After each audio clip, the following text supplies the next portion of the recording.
Vive Papa Dialungana. Joyeux Noël à tous. Golraye Sabotani. Noël. Le Christ est né.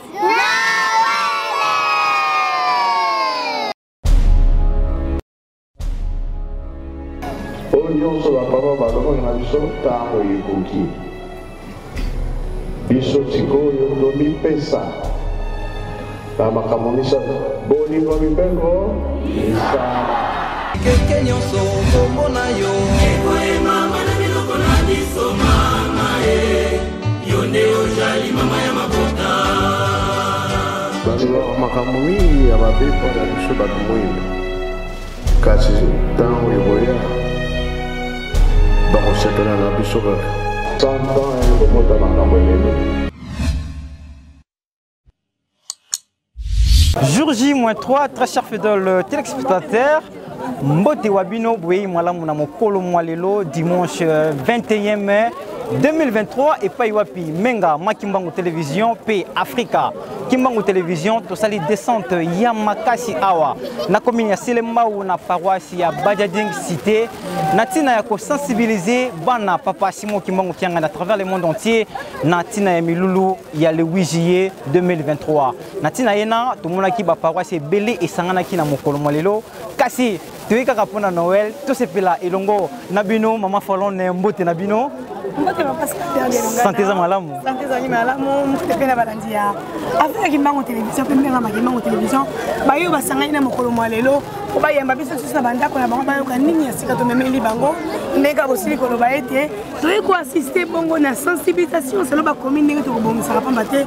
Ezali mboko ba lolengi to kosala kapona ko tongali selemi ya sika. Très bien. Ko kanga maboke ko cotiser le maire na biso pona ko pesa yango tata kimbango ko ete ko kosala misala ya kamba. Mais yenga lelo ezali spécial pona Noël. Très bien. Que 3 jours moi na nzamba zali ko botama ndenge ba combattant IDPS balobaka ete combattant jusqu'à la mort biso pe wana to yeito awa pona tata kimbango to kokufa pona nkolo Yesu ata ko babandeli mokili mbala kama ko tira kaka bakimbi c'est pas mbaté zali nzela ya solo pe alobiko boni papa Noël d'abord. Noël. Très bien. Merci beaucoup. Là, c'était Maman Falon Timantiemi, journaliste de l'investigation de Menga Makimbango Télévision. C'est avec lui que nous allons partager à ce qui concerne les 25 mai 2023. Maman Falon Malobombo Kawayo, le Lengenkani, Yuzali Koyambela, Boyeyi, Yamwana Nzambe, Papa Dialungana Kiangani Salomon. Merci beaucoup Papa Spander Dialungana Karanengo Lobby. Solo nangai kimbangiste nasina yebi ete likambango ya kisolo to akitango molai na kati ya kubunga kasi lelo yo koma nangai komba na ngolu o tata kimbango apesa biso ya kozala balobeli na ye ya kozala bapandisa ngona mokimo bimba susi nangai mama faone koma butu boyi likambango ya lelo ya kobeta makelele mingi bona koyebisa bayoyo bazana kati ya mbata moli mosante kasi o balina no libanda o ba koyeba ete ba koyeba teke date le 25 mai oui on tozali ko sepela et aline date ya solo ya mbotama ya mwana na nzambe to koyela bango ba émission sur plateau ba forum to kobengaka bato batondai na bwania ba chercheur oyo ba mi pesa ki pona koluka koyeba solo na likambo yango nde yango ne koma susi na biso yango kozali komona ata na nzala ata na pasi ata na kozanga kasi to lembaka te tango nyonso kokende pona kopanza sango pona kopesa maboko ete évangélisation ko tozali kosala à travers ba média sango oyo ekwa kozwa penda nzela makasi ndakisa lelo oyo soki toyambi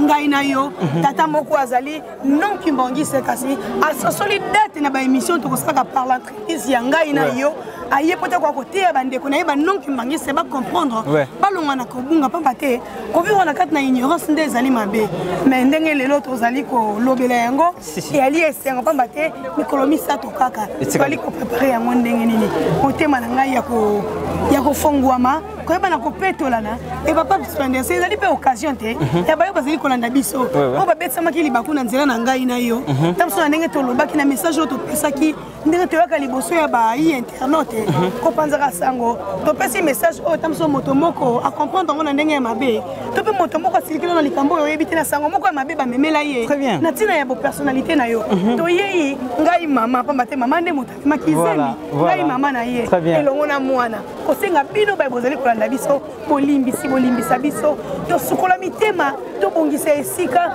mwana nzamba koya kobotamela biso eyala na esengo eyala kaka na molato tolati te kasi na kati ya mitema na biso po te koya kobotamboma. J'espère que message fort ya wana tozali kotambola na Papa Standard yango wana. Merci beaucoup maman Fallo l'intervention na yo na bande ko bazali kolanda biso likambo oyo ezali vraiment kokota d'abord yiki à travers le monde entier. Ba mela ki biso Bible tango molai. Bakosi biso tango molai likambo ya kolo Yesu. Elelo oyo mokili mobimba ezali ko sosola ete kolo Yesu azali ki mutu mwendo. Lelo bazali ko pesa bakimbangiste raison bisika nyonso bango bazali ko zala. Ko pesa vraiment bakimbangiste raison na bisika nyonso bango bazali. Pourquoi? Parce que bazali ko comprendre vérité. Yangwana Papa Simon Kimbango, le révélateur des choses cachées, ayaki poto kundola toujours mayo oye bombama azali ko misongo na pole. Maman Falontima to kotika ka boete na bandeko to tambola ngai no ensemble lelo. Talaka to sali descente moko ya makasi a na paroisse ya Bojading. To ko avez interview ya bandeko mususu bakimbangiste pe banno kimbangiste to yeba lolenge nini bango bazali ko embela mwana na Nzambe Papa Dialungana Tiangani Salomon. Suivez. Merci. Merci beaucoup Papa Pasteur. Bona maloba. O kombo ya tata mwana pe tata molimo santu. Imbangisme oye. Bozo banga. Tozali ko pousse na pembeni na molulu monene lokola Noël.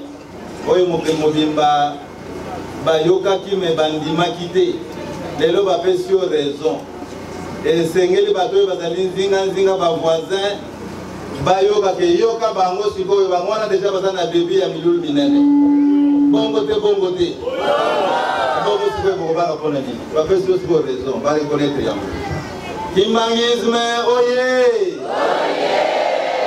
kimbangisme oye Kimbangisme oye, espoir du monde et plus Kamba oye, Kamba oye, Kamba oye.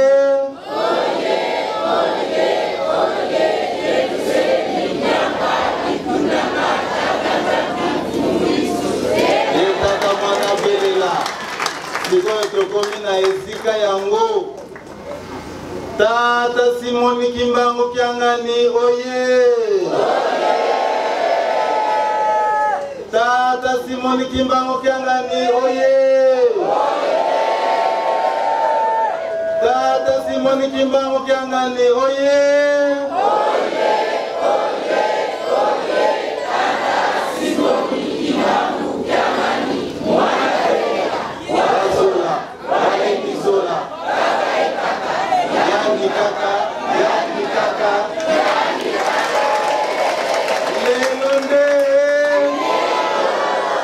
Voilà.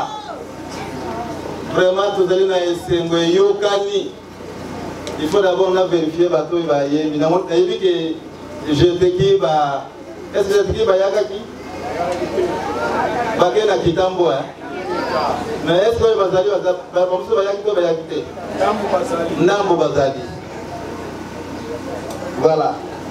Nous avons une grande chorale de dirigeants Bango Bazali. Dirigeants, oye! Oye! Dirigeants, oye! Oye! Dirigeants, oye! Oye! Dirigeants, oye!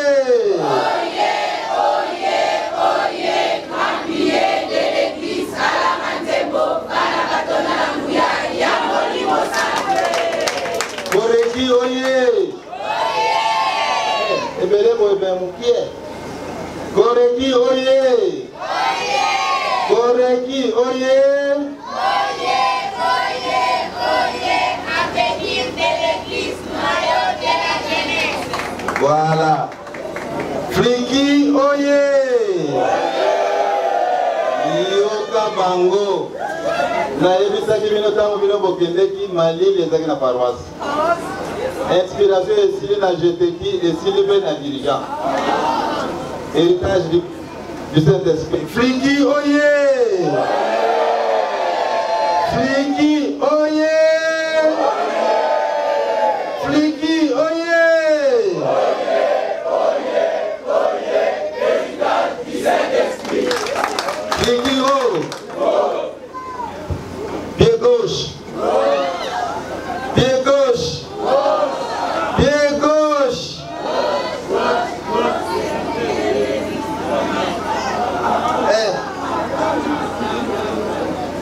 Scoute toujours. Scoute toujours. Scoute toujours. Parce que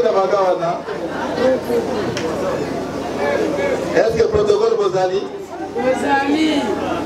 Protocole oyez. Protocole oyez. Protocole oyez. Service international sans frontières. Sans frontières. Bon, président Mayakaki, ce qui va s'arrêter, mais le tour, pour y sauter. Et c'est presque toi la tête qui. Presque oyez. Cassez-moi de la micro. Bien, il faut que tu la micro. Presque oyez. Presque oyez. Presque oyez. La voix du kimbangisme disciple du Saint-Esprit.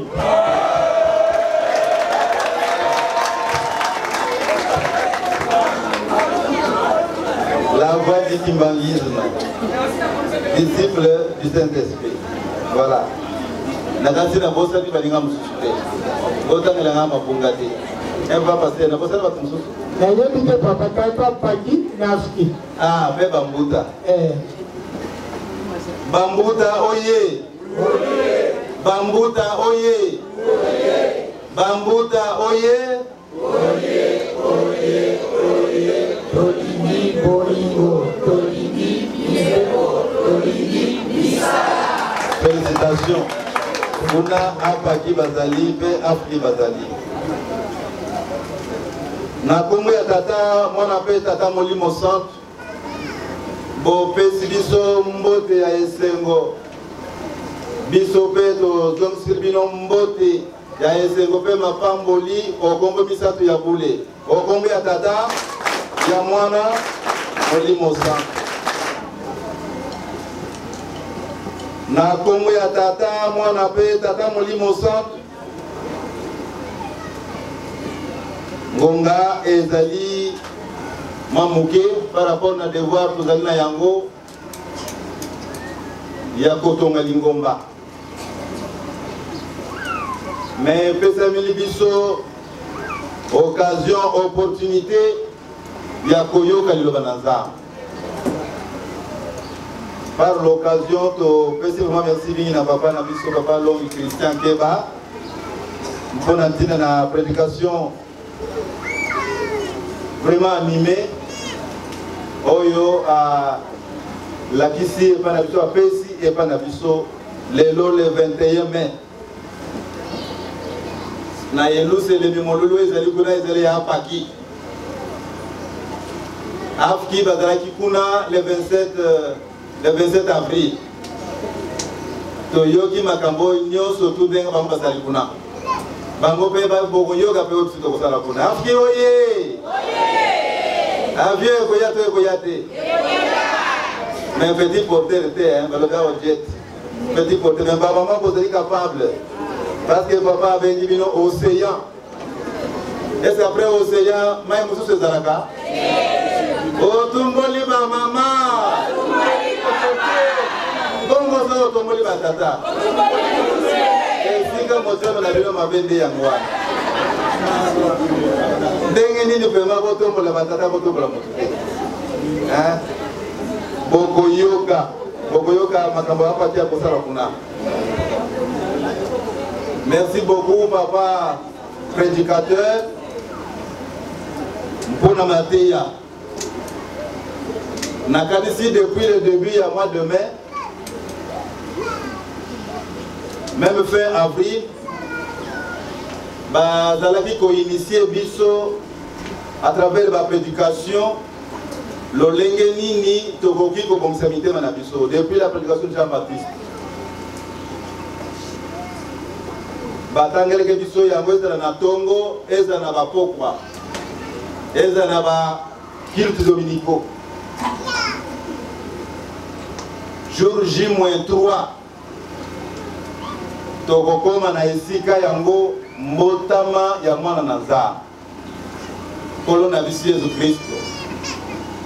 Papa jalungala kanga ni Salomo Paul ndenge mwana na biso ayebisi biso ete mbala ya liboso ayaki mpona kopesa bomoi na ye mpo ete masumu na biso bakokotangama te tobengama bana na Nzambe. Me mbala oyo mokana na Nzambe alobiki akoya, eske akoya obi asa ayaki? Asi deja aye. Aye lisusu mpona kosopa makila te, mpona kolimisa masumu na biso te. Me akoya mpona kobikisa biso bato tozelaki ye. Ekomami na Hébreu 9 verset 28. Mbala mibale oyo akoya akoya lisusu mpona kosala mosala oyo kosala sacrifice oyo vraiment immense oyo asalaki te. Mais akoya mpona kobikisa biso bato tozelaki ye. Biso toyebi ye yango wana date na ye eyebanaki. Ntango yo oyebaki date na ye babengi yo moto na liboma. Tala bakimbangiste ndenge babeli liboma. Mais le temps nous donne raison. Parce que le kolo moto mwindu moto alobaki yango moye ya mokili bandima ezalaki te. Mais ce que bango moko nde bato bakomi koloba yango. Mikolo nyonso tout na ba plateau sur le plan international boko ta na ba internet boko mona esengeli ozala na lolembe ya kozala kimbangisi ya solo sengeli oyoka vraiment esengo ya kozala kimbangisi. Depuis le moment où Poutine, le président russe, a dévoilé qui coffre-fort Rwanda 2000 ans après, s'il vous plaît. 2000 ans après, presque l'âge du christianisme. À Fongoli, on a 4, ils allaient en or, une petite boîte. Et puis, imaginez, ils allaient un Jésus noir. Bon, mon ami, bon, mon ami, ah, ce n'est pas assez beaucoup de gens. Oui, bon, mon ami, donc, Poutine, donc Jésus noir. Et autant déjà image joie les écoles circulées, makamwa les bimi libanda même au Vatican. Qu'on a Rome, va changer comme ça la procession. Dengue va devenir biso va capter va ça la Jésus à Mondele avec les yeux verts. Ceux qui bleus, ceux qui verts.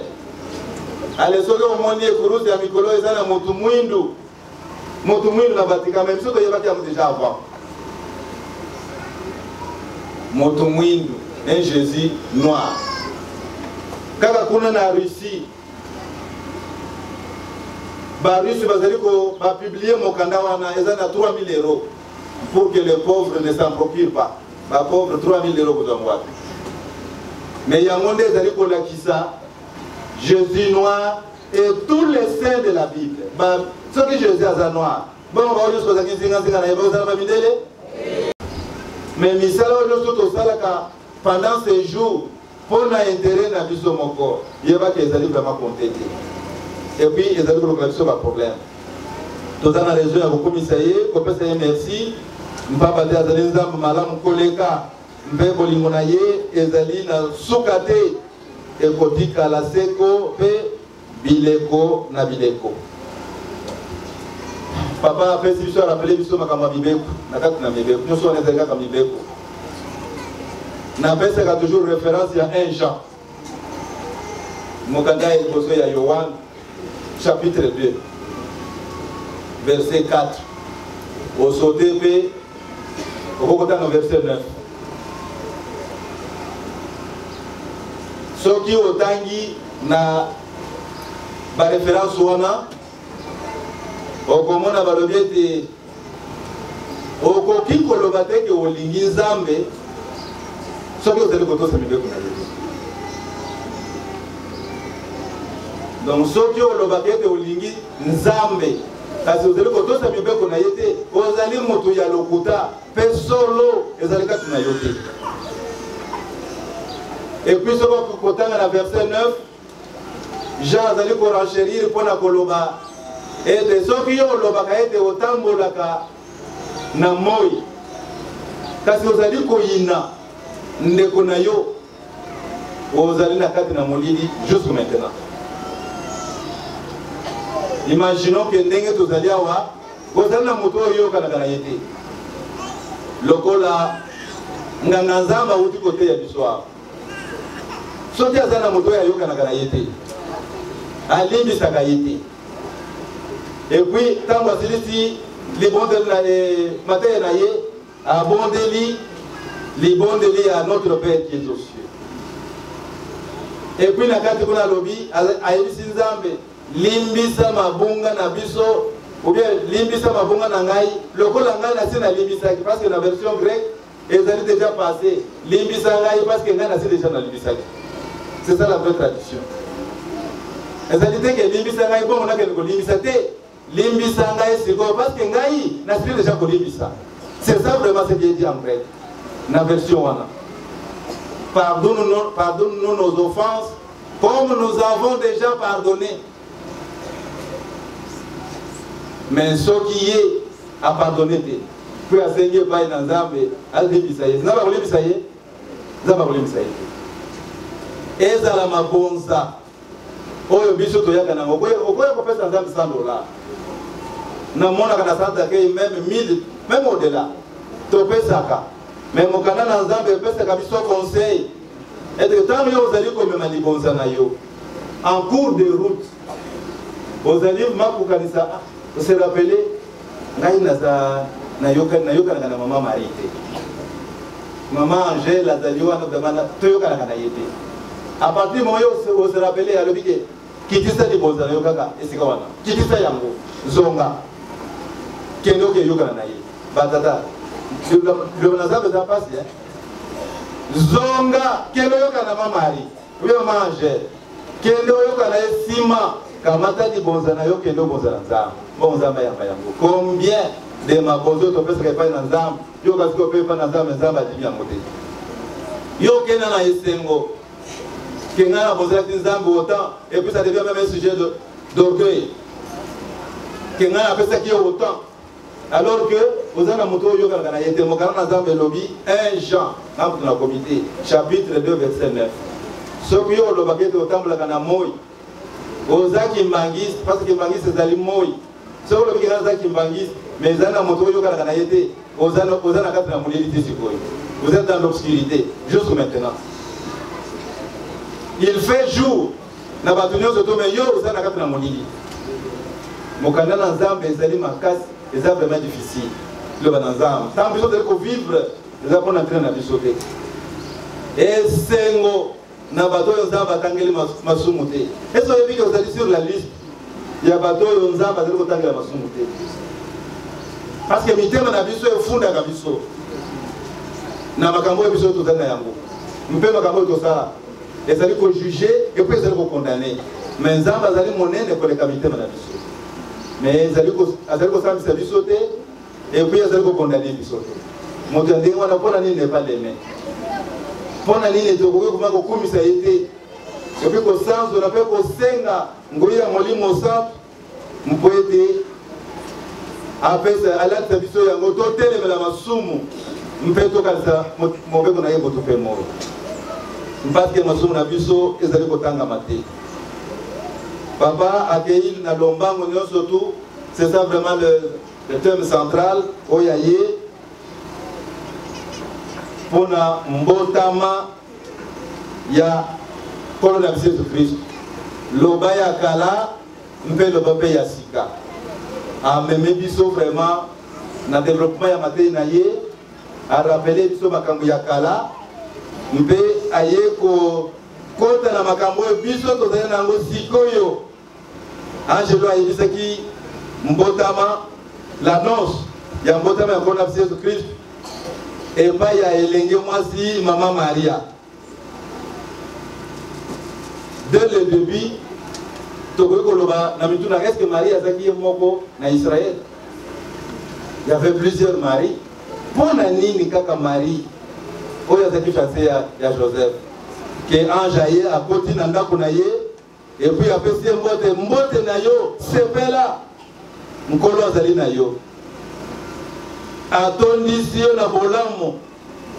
Marie a comprendre le sens de la salutation wana te, a comprendre te. Maintenant on va comprendre avec bangate ko bangate papa nzamba asapeli na yo okozwa zemi mpe okobota mwana mobali okopesa ekombo Yesu ya bangi ko bangate sepela nzamba asepeli na yo. Est-ce que tata c'est moi qui m'a apporté kana makabu na biso? Est-ce que tata c'est moi qui m'a apporté kana mitema na biso? Est-ce que tata c'est moi qui m'a apporté tout dans na esengo? Parce que nzamba asepeli na biso. Ce sont des questions vraiment fondamentales. Donc le président Mosinga vraiment dit pour nini kaka epai ya Marie wana. Il y avait plusieurs Marie. Tout le monde qui fait comment qui va disciple naïe Marie ya Magdala, Marie Madeleine, ainsi de suite. Plusieurs Marie. Mais pour nini kaka epai naïe. Nzamba amona ki epai naïe pour nini.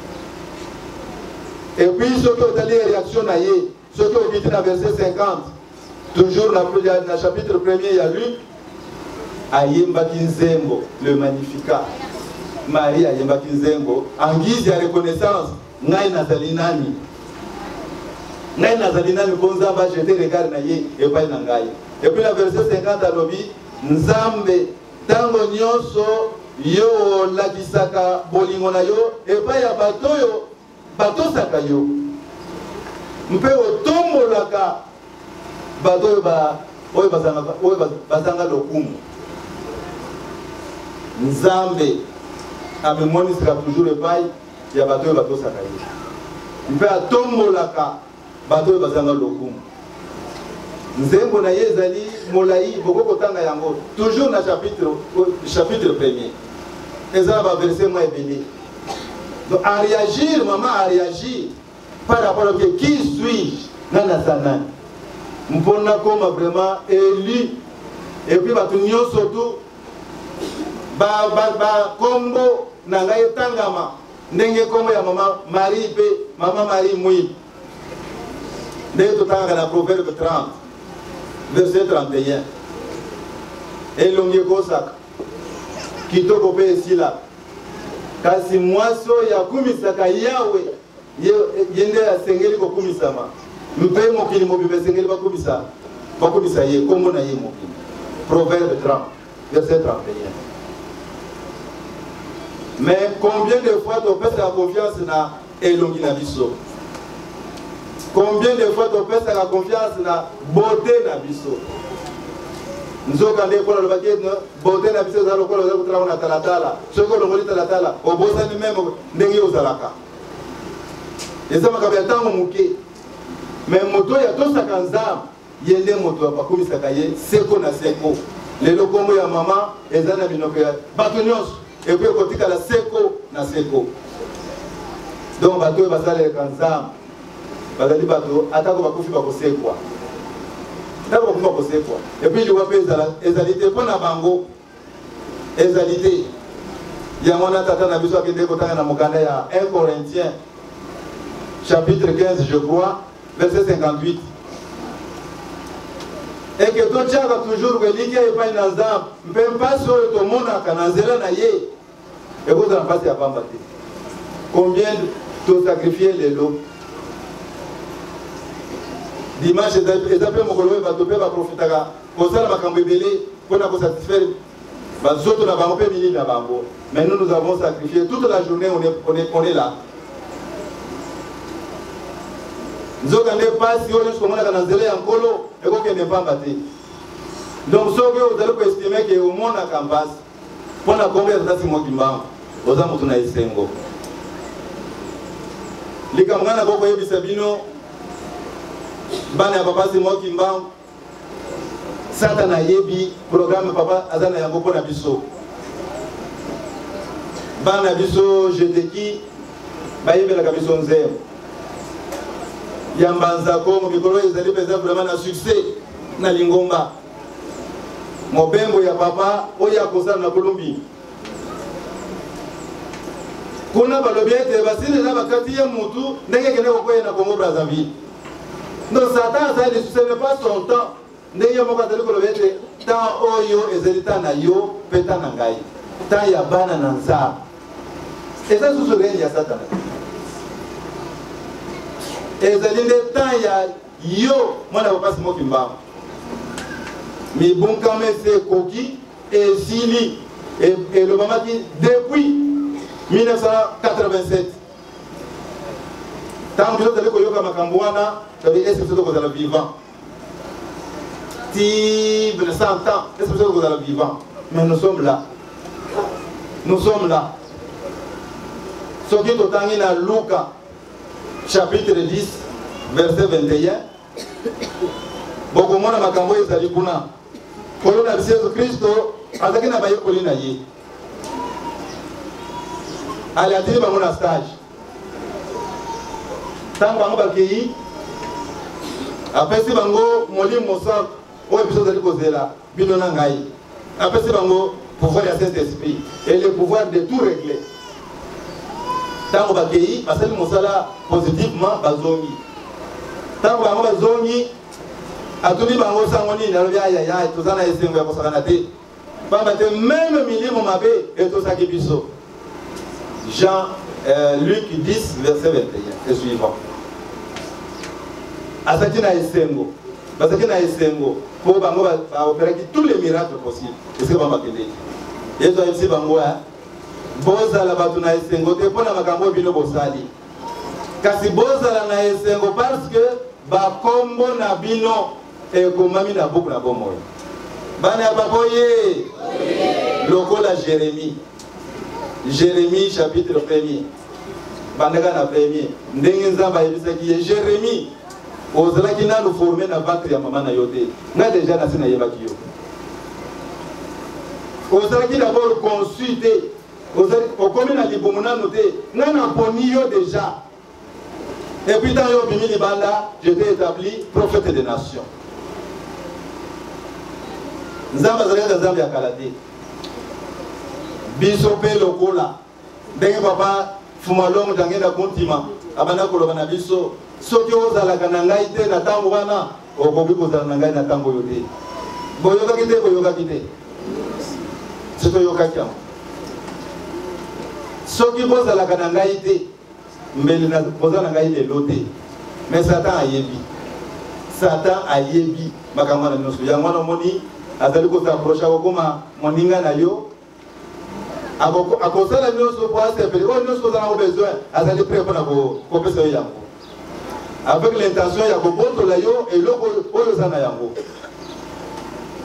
yango wana eza ta ya prudence parce que nzambe alongo nani ye mayele te eza ta ya prudence ntango mosusu okokutana na yango ya esengo okasi babakeno papa c'est moi qui manga yoki losambo na nga nzoka nde ekutinano epai na ye te mais Satan eza na likambo ezali kaka wana na selembao un petit extrait mama wana aza na ndako amoni na pokwa tata moko aye mama boya na église na ngai nasokola bino papa umeli plus de 12 ans aozwa mosala te comme ça napesa mai moko bosokola aleba kobenga ye na mosala akozongela mosala na ye 12 ans après mama paster alobi te biso tosi toumeli na makambo wana moyen na répondre na offre wana ezali te zonga na yo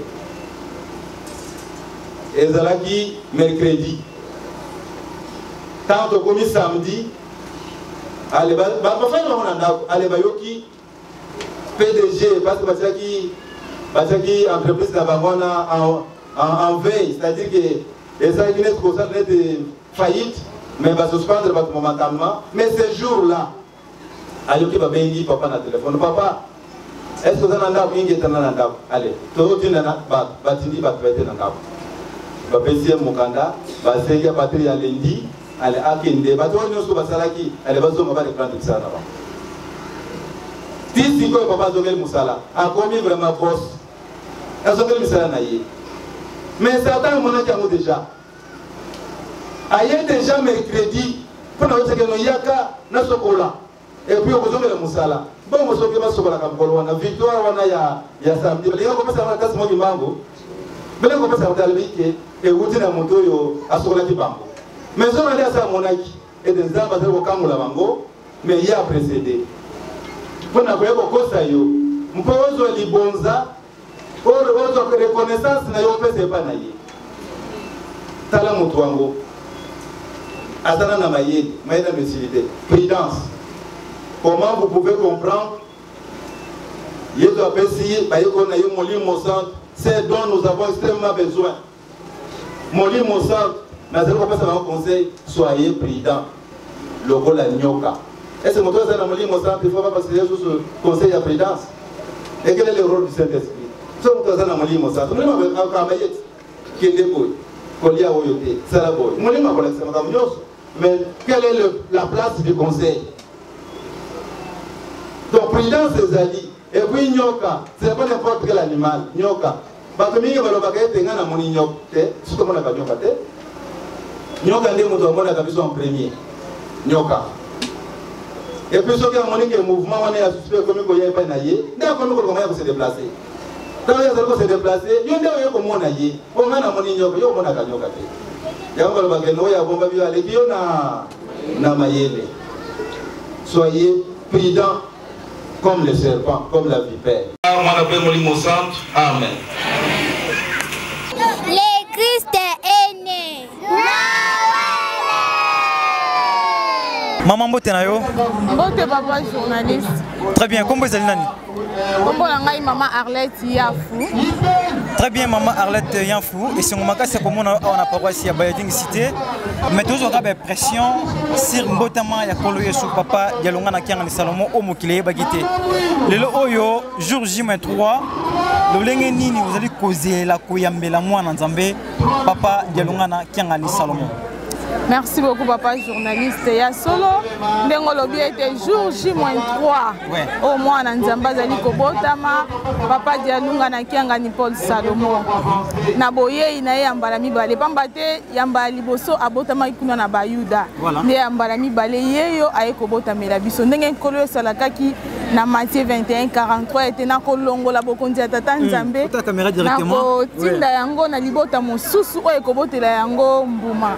Nde likambo yango elongwaki na bayuda eyaki epai na biso bakimbongisi nde toyebi likambo wana nde tozali kozela bongo mbotama ya mwana nzambe ya solo mwana nzambe tokoyambaka ye na mbindo te nde mokanda nzambe ezali koloba ete tobongisa babalabala na biso ezali balabala te tokombola kasi mitema na biso toyebana kobongisa yango tozala ya kopetwama po ete mwana nzambe ntango akobotamela biso babi ete maso ezali epai na ye akoyela biso kimia pamba te bokonzi nyonso ezali epai na ye nde na yango wana tomilenge tozala ya kobongama ngai na tata mama kimbongisi ezali kaka biso te mokili mobima pamba te likambo yango ezali mpona biso nyonso ayaki mpona biso nde tobongisa mitema na biso tozala ya kopetwama po ete mwana nzambe ntango akobotama abotama yela biso kimia esengo mpe mapamboli. Très bien, ayela biso kimia esengo mpe mapamboli na bandeko oyo jusqu'à présent nanu basosoli te que kolo yesu déjà zonga.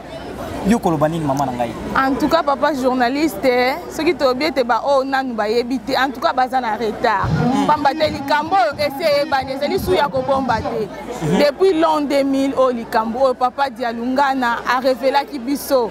Et puis mon candidat na nzambe ba verser zali. Très bien. Tant ozali non na ignorance, ozali ko yebate Luka ba kimbongiste. Ba média na biso ezali koloba.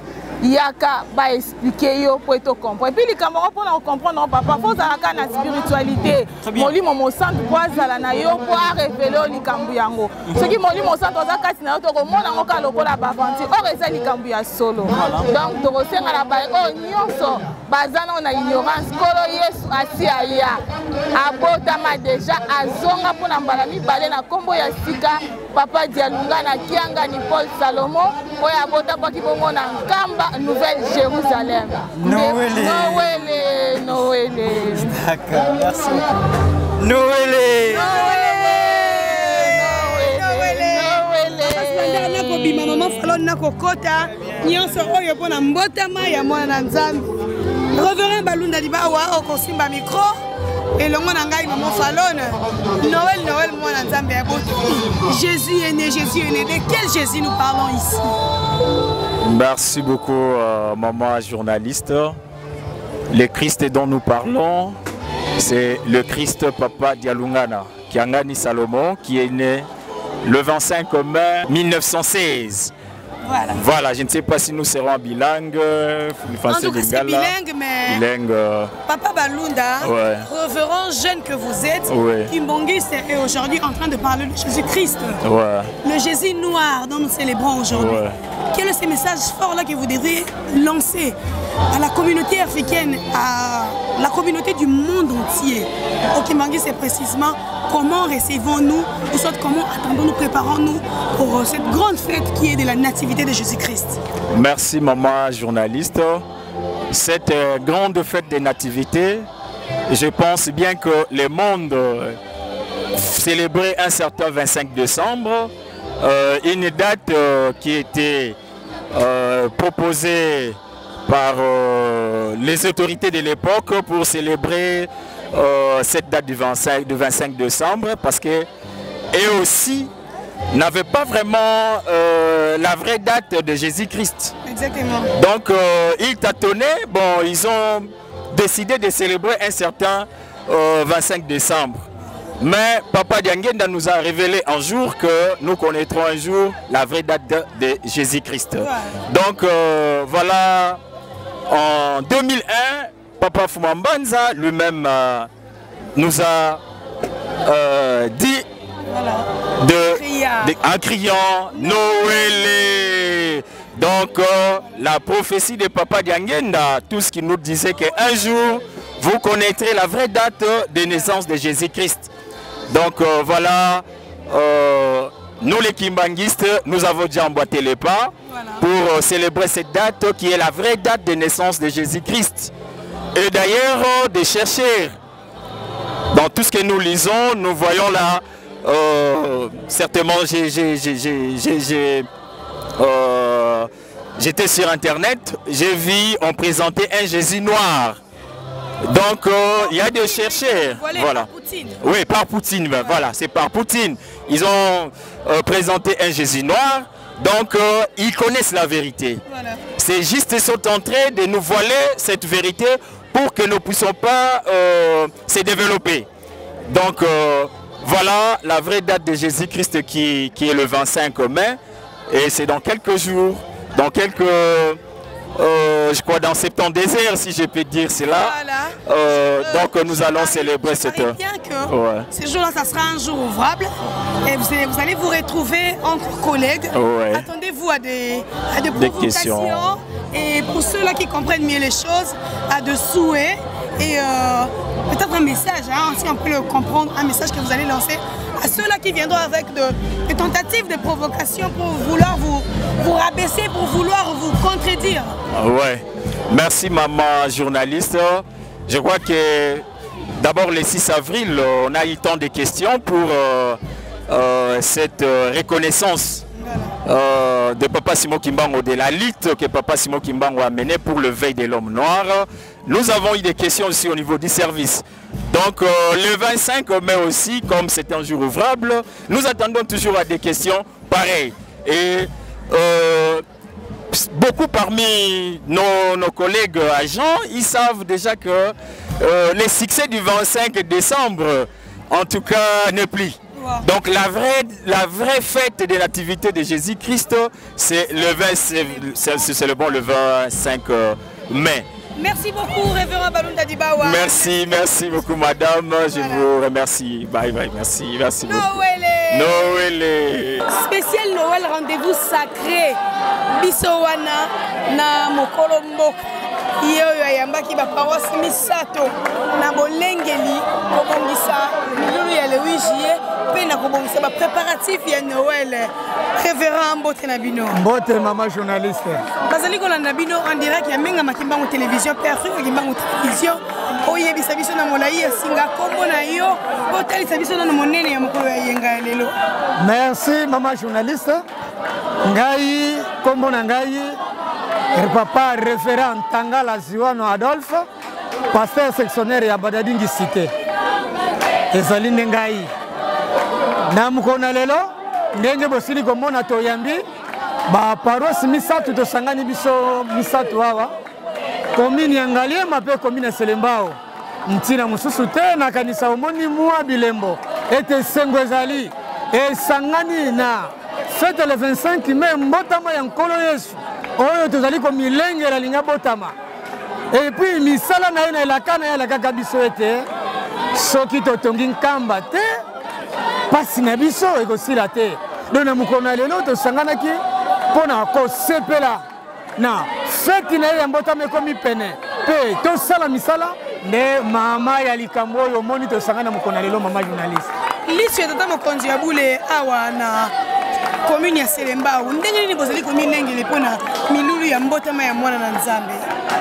Merci mama journaliste, vraiment na milulu ya mbotama ya mwana na Nzambe vraiment tozali komi lengele makasi ndenge omoni vraiment tozali ko sensibiliser bandimi ete toyeba mukolo yango ekomi pene tokosala ndenge nini mwana Nzambe azali kobotama tozali kosala ba nyonso ndenge kozala katolika bongama nde yango wana mama journaliste. Kasi moi lilendi sipe na bayi internet o bazali pe bandimité bazoko yo kabisa nezali ko ganga mbotama ya mwana Nzambe nini okoko bisa bango na tina ya likambo ena.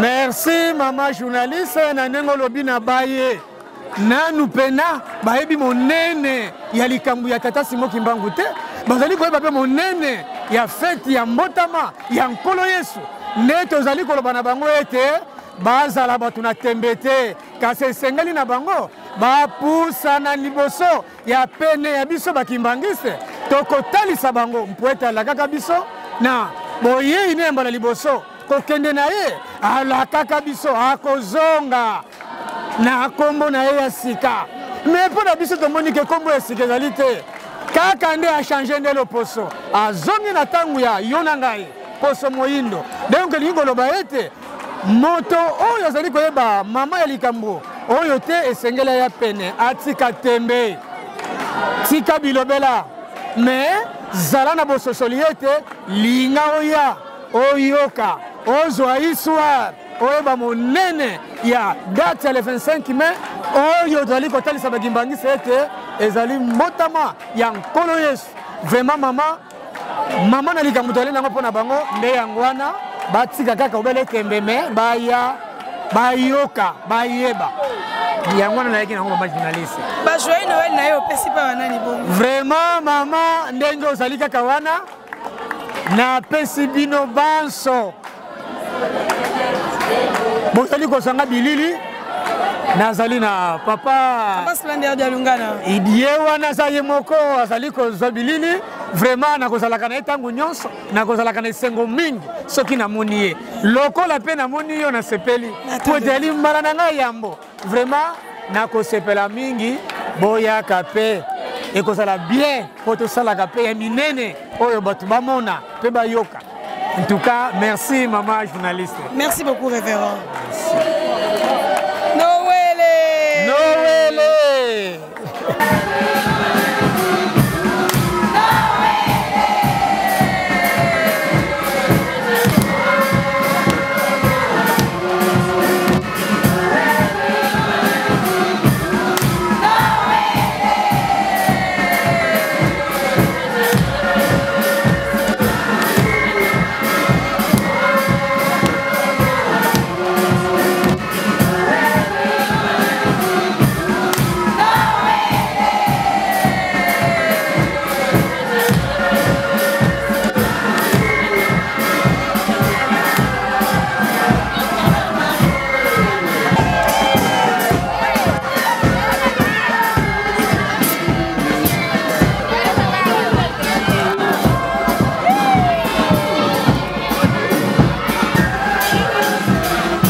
Merci beaucoup na patience pe fidélité au messana ko pesa na Africa Kimbangu Télévision pe menga ma Kimbangu Télévision très chers abonnés.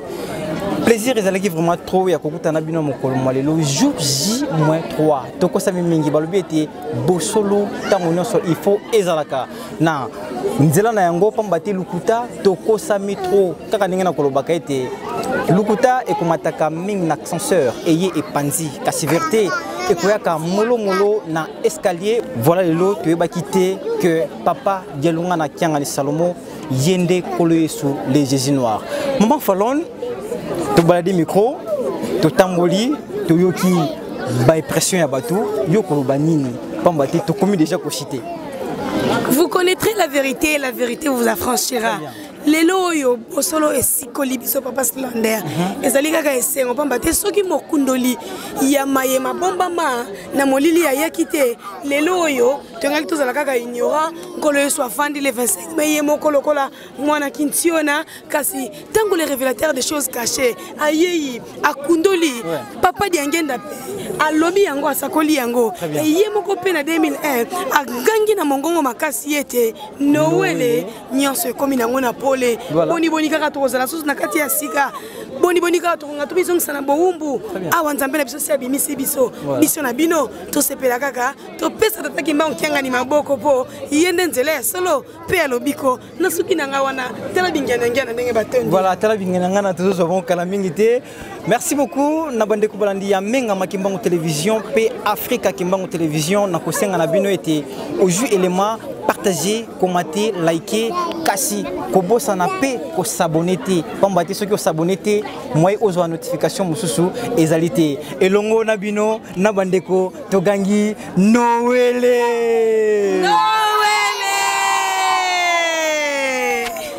Keke nyonso kombo na yo